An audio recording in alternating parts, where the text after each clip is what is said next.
here in East Palestine, there's been a lot that has happened since March, obviously. Um, we've had the settlement offered by Norfolk Southern, which I believe a lot of people here, just from the things I read and from talking to people, we're not 100% in agreement with. They're offering us a $600 million settlement, which sounds like a lot of money. It really does. That's great, but it's also being widened out to a 20-mile radius. So there's been numbers thrown around. One of them is like $70,000, but you also have to pay back what it is that you used whenever for like relocation, everything. We stayed at a hotel. We ran up a $35,000 bill at a hotel. They want us to pay that back. This is nothing for the future. If you sign up for it, then you're losing rights for later on. Not a lot of good things about it. We're still trying to fight it and see what happens. Um, but the cleanup zones here and everything, they're saying everything's safe. Yet you still can walk down to the creeks, poke a stick in the water in the silt underneath the water, and still bring up an oily sheen. It's still happening. It's still here. Vinyl chloride is a forever chemical. It is not going to go away. We had the report from Jennifer Homendy and everything from the NTSB, and she pretty much blasted Norfolk Southern for the way that they've handled this, and the EPA, which you'll find there's going to be a correlation between what happened here in East Palestine and what is happening up in Toledo. The EPA has lied to us, tried to kind of sweep everything underneath the rug to make everybody here feel good and safe, and it's not true. We don't drink the water here. We don't do it. We've got filters on all of our stuff. The shower, the everything like that has like charcoal filters on it, just so we can take a bath in the shower. We've had the air. The air is something different. I mean, like, how do you avoid the air? I'm looking at two purifiers right here in my dining room that I'm looking at that we run constantly, 24 hours a day, trying to keep the air clean. We've experienced the nosebleeds. We've experienced the rashes. We've experienced different changes in people that we know are directly attributed to what we're breathing and what we're smelling and everything else that's going on in this area.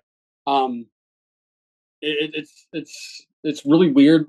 We stayed in a hotel for 4 months. When we came back, we ripped up flooring, got rid of carpeting, got rid of bedding, got rid of clothes, got rid of anything that chemical could have possibly permeated.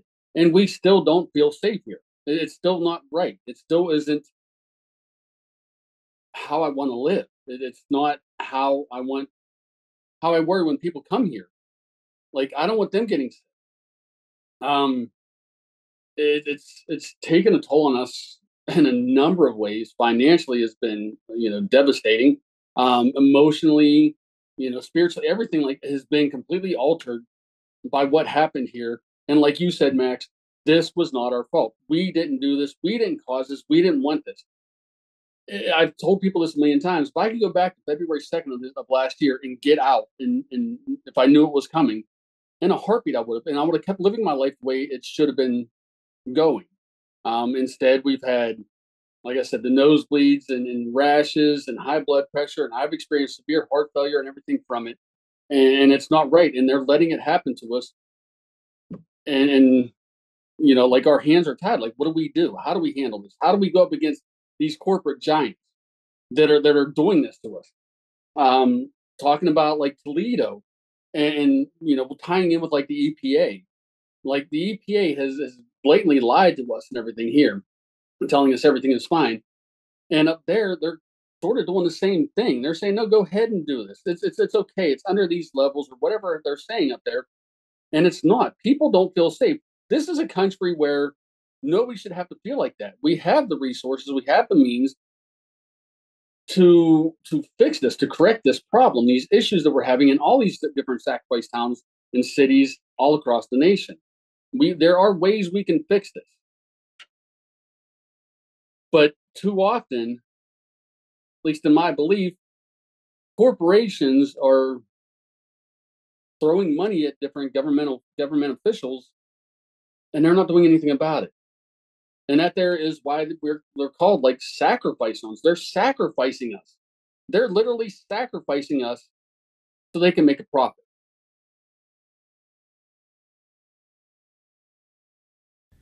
Thank you so much for watching the Real News Network, where we lift up the voices, stories, and struggles that you care about most. And we need your help to keep doing this work. So please tap your screen now, subscribe, and donate to the Real News Network. Solidarity forever.